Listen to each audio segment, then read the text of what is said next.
Hey everybody, welcome back. This is Robert with the Not Move podcast, and we'll be doing the WWE segment. We have a lot to talk about. We got Monday Night Raw to go over, SmackDown, and the Elimination Chamber. But most and importantly, let's first talk about this giveaway that the Not Move podcast has going on. 2K26 WWE edition giveaway. Um, all you got to do is show proof that you subscribe. You got to just show it to one of the Not Moving podcast members that you subscribe. Here's the giveaway right here. We're doing a WWE 2K26 giveaway. It's going to be great. Just stay tuned for it. We'll have more updates for you on it. Um, Now let's get into the show. So the first match that we're going to talk about, well, technically it's not a match. It was the Drew McIntyre, Cody Rhodes, and Jacob Fatu promo. So Cody Rhodes started it out. He came out, said what he had to say. Then Jacob Fatu came out, and he told Cody that his business ain't with him, it's with Drew, and he wants Drew. So I think this is my opinion now. I think that Drew McIntyre and Jacob Fatu will face at the Elimination Chamber, and Cody Rhodes will do something to screw Drew, to screw Jacob Fatu, and all of a sudden it becomes a triple threat at Mania. So basically they all did their little promo. Nick Otis came out, said Drew ain't here, and all of a sudden Drew said he bought a whole suite so he could be there. And Drew McIntyre ended up being there anyways. And yeah, just they all just cut their little promo. And it's basically setting up the match for WrestleMania, the triple threat that I was trying to say. That's why I think Cody Rhodes will win the Elimination Chamber. He is going to win, but we'll get into that. We'll get into that a little later. Um, we had Dragunov versus Tama Tonga. That was a great match. Tama Tonga got the win. So if I'm not mistaken, that means he's going to end up facing Mello for the title. I think Tama Tonga takes the title, man. I think he takes it at WrestleMania. I think that's the United States title match at WrestleMania. Tama Tonga versus Carmelo Hayes at WrestleMania, and Tama Tonga wins the title. I think it's well timed. It's perfect timing, actually. Everybody wants him to get that push. I think it's time for him to get that push. He deserves it, and why not give it to him? I mean, what else are they doing with him? They already got the MFT's tag team set up, which is Jacob Cobb or JC Cobb and what's his name? Not Tama Tonga, but yeah, it is Tama Tonga. Tama Tonga. So yeah, why not have him win the title? Anyway,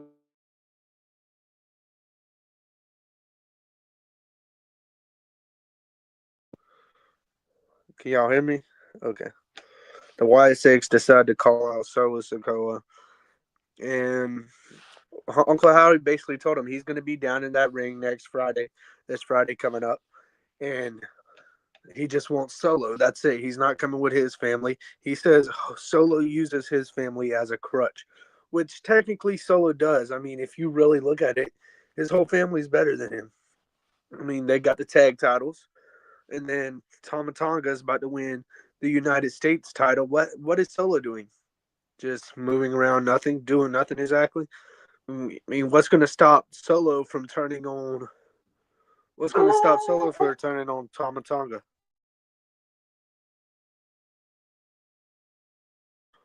But yeah, with that being said, um, there's a lot you got to put into perspective with that. So when it comes down to Solo can easily, I mean, he basically turned on Jacob Fatu. Even though Jacob turned on him, he was talking shit about, or he was talking junk about um, Jacob Fatu backstage, saying he's a big dummy in the brain and all that, and that's what led to Jacob Fatu turning on him. What makes you think they're not going to end up turning on Solo? They're going to figure out Solo's the weak link, and they're going to end up turning on him. That's how it's going to end up happening, and that's what's going to happen. I'm telling you, I'm calling it now. The the MFTs will turn on solo eventually, sometime in between this Wyatt 6 feud. That's what I'm calling. That's my hot take for SmackDown. Um, but leading to that, we had Nia Jax, Charlotte Flair, and Kiana James. Kiana James won the match and advanced to the elimination chamber. So, with that being said, um, wow, I did not expect Charlotte Flair not to be in the elimination chamber. I definitely didn't expect them to go with Kiana James, but that's a huge surprise. I mean, what did they do with Julia from this point? Is Julia just going to talk for herself on the mic now? Is that what they're doing? And Kiana James being her own character now? But honestly, I think it's good for Kiana James. I didn't expect it. I think it's huge. I think that's a huge win for her resume, beating someone like Charlotte Flair. Um, but yeah, I think it was a great match. Honestly, I would rate it a 4.5 out of 5. So then we had Kid Wilson come out. You know, he was supposed to face Obafemi. He came out, gave a little poem about Obafemi, trying to get on Oba's good side. Then he started doing the bad poem again, and Oba threw him around, hit him in the ropes, and got the 3 count, man. Oba is absolutely a beast. When we talk about Obafemi, that man, I'm telling you, he's the one that's going to take Brock Lesnar's open challenge and beat Brock Lesnar. That's another hot take I got. Oba's going to beat Brock, and that's going to really up his career. I mean, I think Oba is the modern day Brock Lesnar. Call me crazy, but he's our Brock Lesnar. Yeah, like the old generation had Brock Lesnar. Now we got Oba. Oba's our Brock Lesnar. Or better yet, a better comparison, Mark Henry. He's our version of Mark Henry. Put it that way. Um, but leading to that, the mysterious box got sent back to Monday Night Raw, and basically on Monday Night Raw, they said both GMs are going to end up opening the box at Elimination Chamber. Who do you think's inside of that box? Because my opinion, the person I think's inside that box is either Dean Ambrose or Chris Jericho. Or it could be a title, it could be something like that. But I'm going with Dean Ambrose or Chris Jericho to be inside that box. That's who I'm taking. That's who I think's inside the box. Um, it could not be, it could be, but we're just gonna have to wait and find out. Leading to that, Tiffany Stratton versus Alba Fire. Tiffany Stratton got the win. That match itself, it was an okay match. We figured out Chelsea Green is fake being hurt, which I already knew that. Most people already knew that she was fake being hurt. She just don't want to defend. She just don't want to fight right now. It was supposed to be her versus Tiffany Stratton, but instead it was Alba Fire because she acted like she was hurt. And yeah, but the bad part is every time they do a fake injury with a wrestler, they end up actually getting hurt, and that kind of sucks because it happened with Seth Rollins. They did that fake injury, and then he ended up actually getting hurt. Yeah, see, that's why I don't like those fake injury things they do. But what do you think? See, this is the biggest question I have for everybody. What do you think they're doing with Sami Zayn? Because I thought right after Cody Rhodes hitting him with a crossroad would be the perfect time for him to turn heel. That would be the absolutely perfect time for him to turn heel. But no, he told Cody he was right. Cody basically told him that he saw opportunity, he took it, hit him with the crossroads, and on Elimination Chamber, a qualification match, it's every man for themselves. And he told Cody, you're right. So maybe they are pushing him to be heel in a way, but I don't know, man. I think they're wasting Sammy. I think it's way past Sammy's time. It's been way overdue. If they were going to do something, they would have done it. Now, this is the match I really want to talk about. You had Trick Williams versus Carmelo Hayes versus Damian Priest to qualify in the Elimination Chamber in a triple threat. Now, this match, take Damian Priest out of the picture. Imagine Carmelo Hayes and Trick Williams. Absolute fire. Those two by themselves, I can't wait to see them in a match against each other, or when they tag team together. Whatever they're going to do with them two, it's going to be fire because they had absolutely great chemistry in that match the whole time. You got to see the Mellow don't miss, got to see the trick shot. Man, they put out all the stunts, all the moves. They're flying off the ropes. Eventually Damian Priest got pinned by Trick Williams. Of course, they weren't going to have Carmelo Hayes take the pin.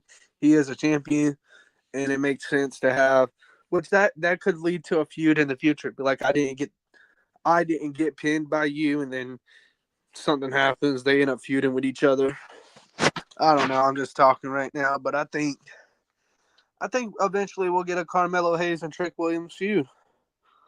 Um, but leading to that, Rhea Ripley versus Julia ends in a DQ. Lash legend and Nia Jax attacks Rhea Ripley. So let's talk about that. That match itself, it was a good match. But why did Julia have to do Rhea like that? I mean, she had Rhea and they gave her one of the biggest boots of all time, dog. She got boots so hard that her head hit the mat, hit the ring, and went right back up in the nail. Yo, Julia is an absolute beast, and she's gonna be a problem. She's gonna be a problem to reckon with later down the road. I think the future for WWE looks so bright right now with all these stars coming in. I mean, you got Alba, you got Trick, you got Mello, you got Javon, possibly Leon coming, Ricky Saints coming, Jada Parker, you got Sol Ruka, Lash Legend, Jordan Grace, Julia, Kiana James, all these future stars. WWE looks bright right now. But we're getting a little off topic. Randy Orton versus Alistair Black. Randy Orton wins. Man, that was a dream match for me. Watching that match was great. I've been wanting that match, and I finally got to see it. And the match itself was great. I liked it. I loved how Randy won. So they're not doing nothing bad on Randy. But Randy won the match. The match looked good. Randy going into the Elimination Chamber with a win. I feel great. I know Randy's feeling great. Hey, this might be Randy's year, but it's not. It's Cody Rhodes. I've been sorry to say, not sorry. Cody Rhodes is winning the Elimination Chamber, and I'll stick by that. All right, so that was all. That was all on Friday Night SmackDown. So now we're gonna switch it over to Monday Night Raw. Um, Basically, this Monday Night Raw was a tribute to AJ Styles. It was a good Monday Night Raw. It wasn't the best, but the AJ Styles made it great. The AJ Styles part made it great. So basically, the night starts off with. Hold on, how did the night start? The night started off with Gunther coming out. Gunther basically said, "Oh, you're celebrating a guy who lost." Uh, Adam Pearce came out and said, "We're not doing that today. This is they were here to celebrate John Cena, or not John Cena, AJ Styles." And basically, next thing you know, Gunther got escorted out of uh, the whole stadium. He got escorted out and left the show for the day. Um, so yeah, Gunther basically he got attacked by Dragon Lee as well. Let's not forget about that. I think that's going to lead to a feud, Dragon Lee versus Gunther.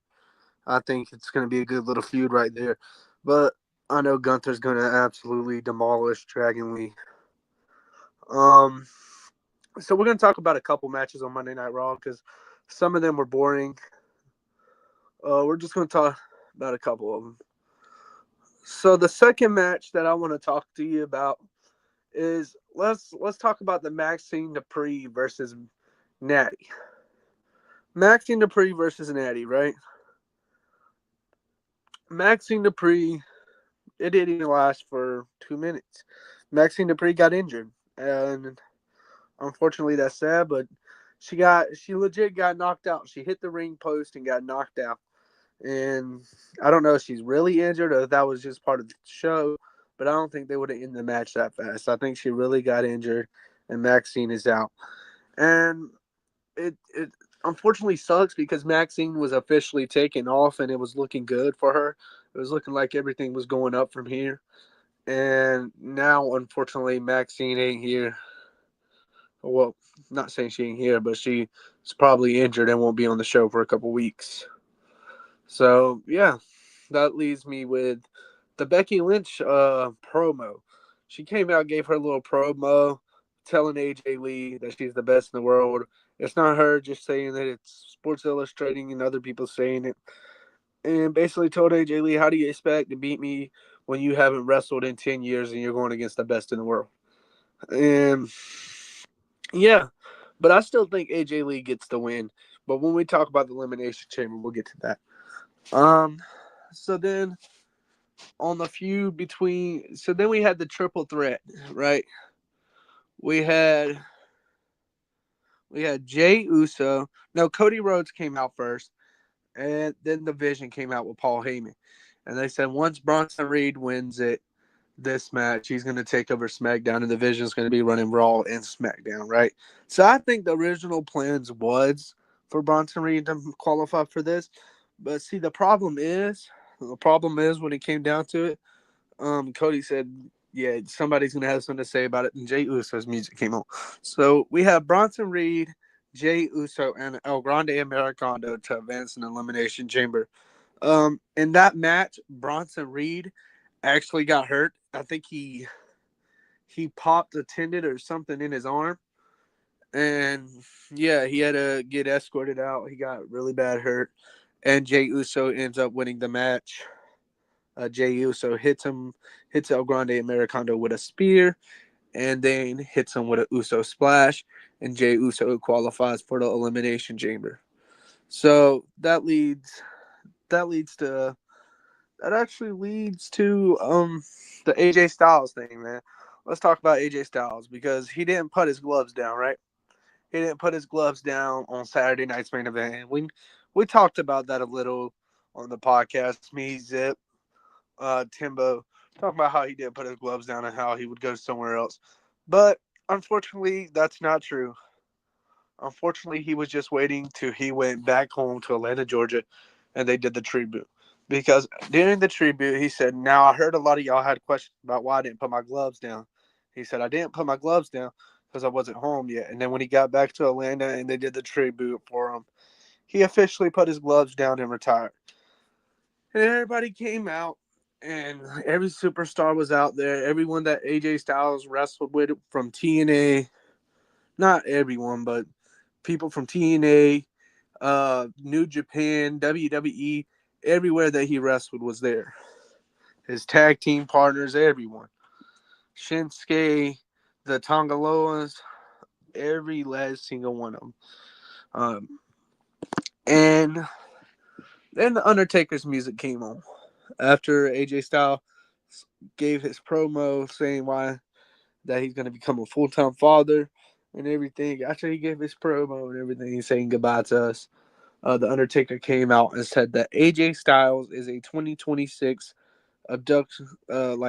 He's going to be in the Hall of Fame this year. He's going to be inducted into the Hall of Fame this year, the WWE Hall of Fame, Wrestling Hall of Fame. AJ Styles will be inducted into it. But leading to that, let's go over the Elimination Chamber real quick. So the first match we're going to go over with the Elimination Chamber is we got Becky Lynch versus AJ Lee for the Intercontinental title. Me personally, I know she hasn't wrestled a one-on-one match in 10 years, but I'm taking AJ Lee. I just have a feeling AJ Lee's going to win this.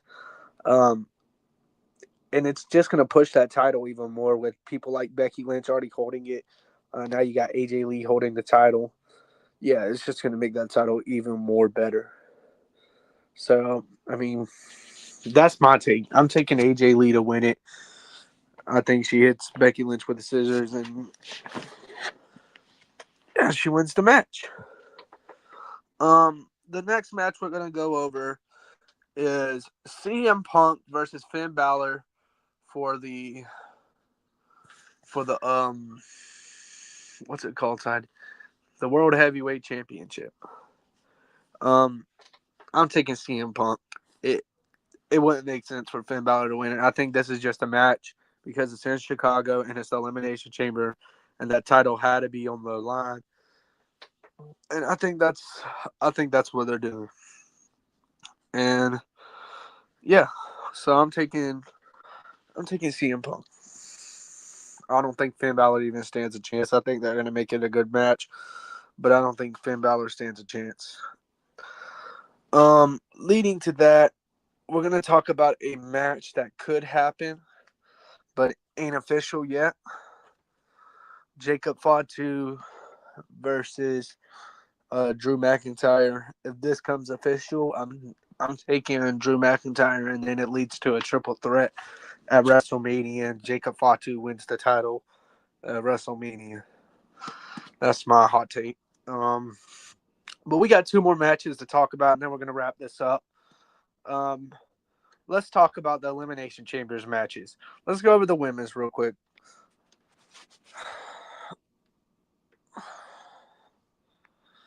Okay, so for the women's Elimination Chamber,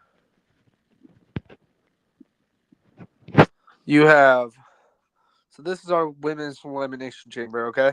We got Rhea Ripley, Tiffany Stratton, Alexa Bliss, Asuka, Raquel Rodriguez, and what's her name? I just said her name.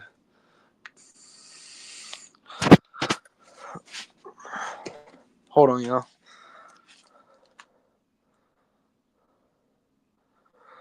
I'm trying to figure out her name.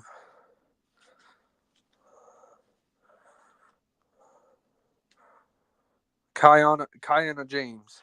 Well, I know Kiana James ain't gonna win the match. I think the winner of this match, just because it's SmackDown, I think Rhea Ripley. I'm taking either Rhea Ripley or Asuka. Those are my 2 winners for this match. Now switching to the men's side, we have Javon Evans, Trick Williams, LA Knight, Cody Rhodes, Randy Orton, Jey Uso. Now, the obvious choice for me is Cody Rhodes because, like I said, I think it's going to be a triple threat at WrestleMania.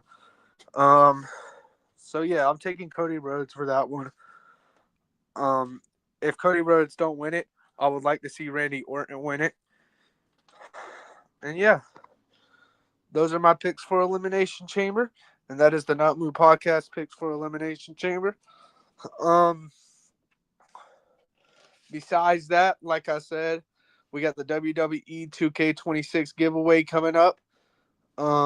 Make sure you're subscribed to the Not Move Podcast on YouTube, Twitch, whatever you watch us on. Just make sure you're subscribed to, and have some proof for us. Take a little screenshot of it, show us some proof.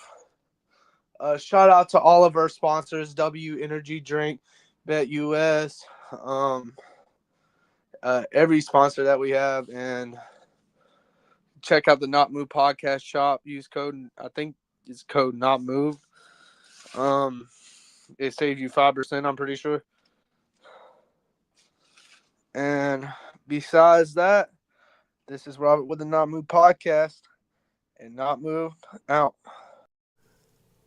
This non-casual podcast may not be reproduced, retransmitted, or reused without the authorized written consent of the Not Move Podcast Network. Thank you, and we hope you enjoyed today's broadcast.